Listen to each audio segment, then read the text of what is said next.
أعوذ بالله من الشيطان الرجيم. بسم الله الرحمن الرحيم. الحمد لله والصلاة والسلام على رسول الله. جراين ركادين مبين جحديث رسول ما أمين ترجمة رياض الصالحين دصاد هشتي وشش نویسکار امام النووی، ترجمه پروفسور دکتر عبدالعزیز خطیب، کره ملا احمد ملا یوسف درشوی رحمه خودل مرین مو توابه. خوشکو برن عزیز درس مایاش بریاوه دا ما بحثا کرامت اولیاء خوده دیگران که خوده چوا تفگری که معامله که طیبتی خصوصی اولیاء خورا دوست خورا دکه یعنی وی کسین ده ناگره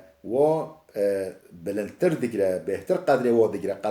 قدر دوست و اولیاء خواه ما بحثا و دیگر ما آیت قرآن در حق و بجارد خواند بین و ترجمه کر بین ام هادی حدیث پیغمبر خدا علیه الصلاة والسلام. حدیث چنده؟ حدیث 1504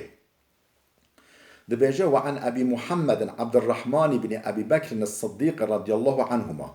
أبو محمد عبد الرحمن كره أبو بكر الصديق خاطر ناقل كرن خدش ويباوي راضي به. دبيجة أن أصحاب الصفة كانوا أناسا فقراء. أصحاب الصفة هن إنسان فقير بين. أصحاب الصفة كنا أصحاب الصفة هن إنسان بجنو مال فقير وبجنو مال تكسي واتنا ومالا واتنا وجا كيد دمان الحوشكا مزگفت و پیغمبر خدا دا حوشكا مسجد النبی دا دمان و عیشه وا چه بی عیشه و کاره وا مشغول بینا مجول بینا علم وا بی یعنی او علم وا مجول بینا و معلمتیا هم طلبتیا پیغمبر خدا دیگران فقطی دیگران و هم جی ما مستاتیا انسانا دکرن دین اسلام انسانا دین خود انسانا دادان هین کرن و جا معنی ما فقیر بین ناشخول نکو بشخولی نا و جا او انسان فقیر بین و حجکو ویده جید بیجه کانو اوناسا فقراء و ان النبی قال مرتا روژا که پیغمبر خود هولیگات علیه الصلاة والسلام من کان عنده طعام اثنینی کسی کو خورنا دمرو المولوی ده هبه مثلا خورنا دمرو المولوی ده هبه فلیذهب بثالث بلا یک سه خرابه به یعنی یک شوا اصحاب صفه خرابه به بلا ببن سه او خورنا ده نفسا تیرا سه نفسا بلا بکه و من کان عنده طعام اربعه کسی کو خورنا چهار مروف مولوی ده هبه فلیذهب بخامسن بسادسن بلا یه پنجا ببه هکه خورنا پنجا هبه بلا یه ششا ببه یعنی فقیر اهل الصفه بلا یکب خرابه بن لقنا نمنن برچی بله او كما قال بجهوري دوام ذكر وأن أبو بكر رضي الله عنه جاء بثلاثة روجا كأبو بكر خدج راضي به سه زلمش أصحاب الصفة برن مولخوا برن زيافات درخواد خورنه بدوا وانطلق النبي بعشرة پیغمبر خدج 10 نفر 10 مروف برن مولخواش وأصحاب الصفة وأن أبو بكر تعشى عند النبي صلى الله عليه وسلم وجا أبو بكر قين تام يعني خورنا کافی خورنا بس مال ابو بکر داد نبی ایوب خواه چو مالا پیغمبر خوده مهوان بکره خواه را رکرن مالا خواه سه زلام رکرن مالا خواه او بخواه چو جمع پیغمبر خوده مالا پیغمبر خوده روید خوران خور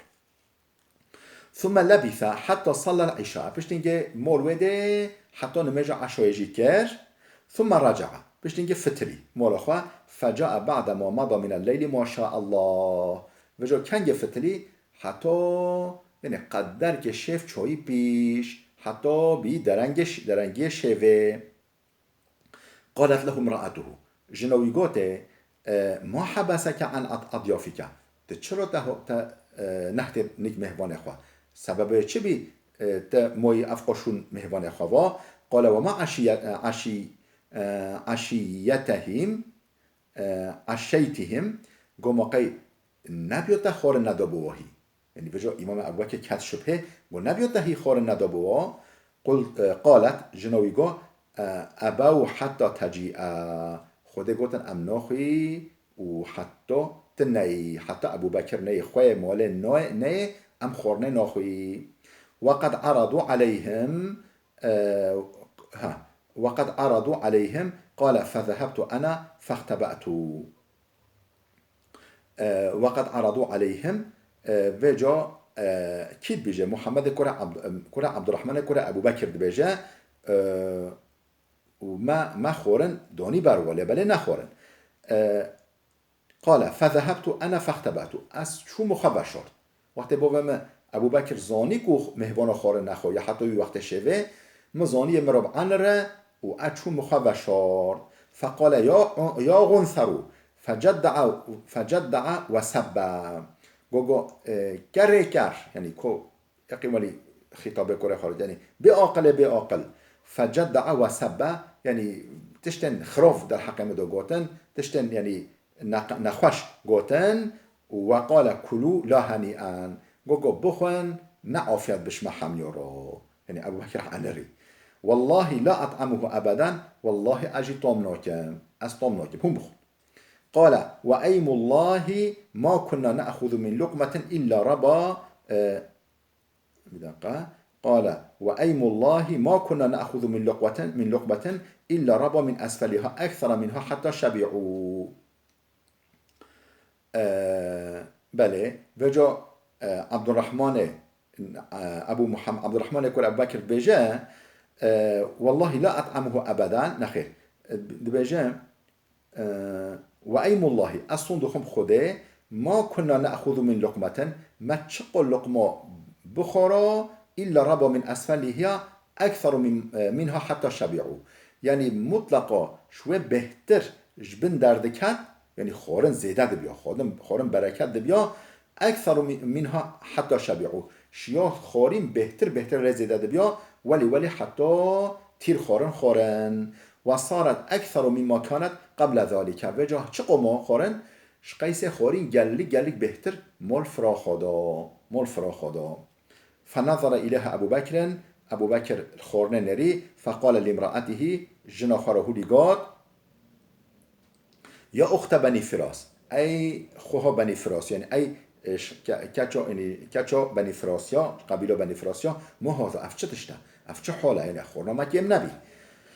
قالت لا وقرة عيني لهي الآن أكثر منها قبل ذلك ب3 مرات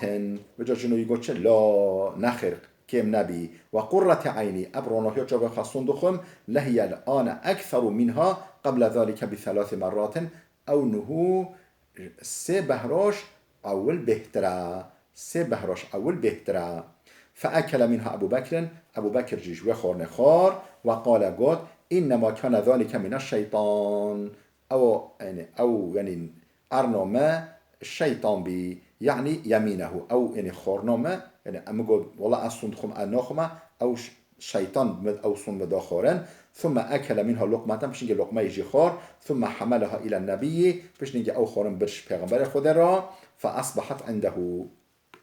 أو خون المال لك پیغمبر خود حتى بالصباح وكان بيننا وبين قوم عهد فمضى الأجل وجا نقب ماو قوم كدا يعني قومي كعرب دا قبيلة كعرب دا عهد كبي يعني وحين را بحثنا مدينة فمضى الأجل يعني أو وقت درباس بوقت هات يعني فتفرقنا 12 رجلا أم وجا 12 زلام بلاف بي مع كل رجل منهم أناسون لك هر يكش ما هن انسان وشو مهوانا هبين الله أعلم كم مع كل رجل يعني خدا زانه لك هر زلام که چند نفس هبين فأكلوا منها أجمعون هم يشوي خورن خور و ترجبين أو خورنا بركت كتيه وجا أبو بكر الصديق بريش مولا پیغمبر خدا را بركت كد و خورن هم يشوي خور ترجبين وفي رواية وجا روايتك دا هولی در باز به فحلف ابو بكر لا يطعمه ابو بكر صود خوش و خورنه نخوه فحلفت المرأة لا تطعمه جنكجي صند خو خود اجينوخم فحلف الضيف مهوان جي صند خورن او الاضياف ان لا يطعمه مهوان و مهوانان صند خورن کو گوتن والله ام جی ناخوی هر کس سندخور او یطعموه حتی یطعمه یعنی گوتن ام ناخوی حتی تناخوی هر کس سندخور فقال ابو بکر گو هذه من الشیطان اف ایش شیطانه مسندخور هواج حمیو بشوم و سندخور شیطان اف ایش شیطانه فدعا بالطعام گو که خور نبینه فاکل یبخا خور سندخوش کنان یک کفارت خوابده و اکلوا واجی خورن فجعلوا لا يرفعون لقمه الا ربت من اسفلها اکثر منها و جو دست بکرن چه لقمه بخوران بن و شوي بهتر لزيادة بيا بنوي لقمة وشوي لقمة بهتر لزيادة بيا فقال يا أخت بني فراس وجا أبو بكر قال يا كاتشا بني فراس يعني أي كاتشا قبيلة بني فراس بحث جناخة ما هذا أفتشيا أفخورها زيادة بيا فقالت وقرة عيني قال جنكي قو جنا أبو بكر ابرانایا جا به خواستون دخم اینها الان الاکثر منها قبل ان ناکله نهو هیچ بریا ما خاری بهتره فاکلوا حمیا خار و بعث بها الى النبي صلی الله علیه و سلم و یا قیس مایره که شمال پیغمبر خود را فذكر انه اکل منها و جا ذکر کرد بحث کرد کو پیغمبر خودش و خورنه خار بله خوشکو برند دلال بلا وده بسکنه ویدیو ما درش بی حتی درسی که ما یاده یعنی حدیث ما خلاص نبی خدا هست که اف درس ما خلاص کی حتی درسی که ما یابه ببین خیرو خوشیه دام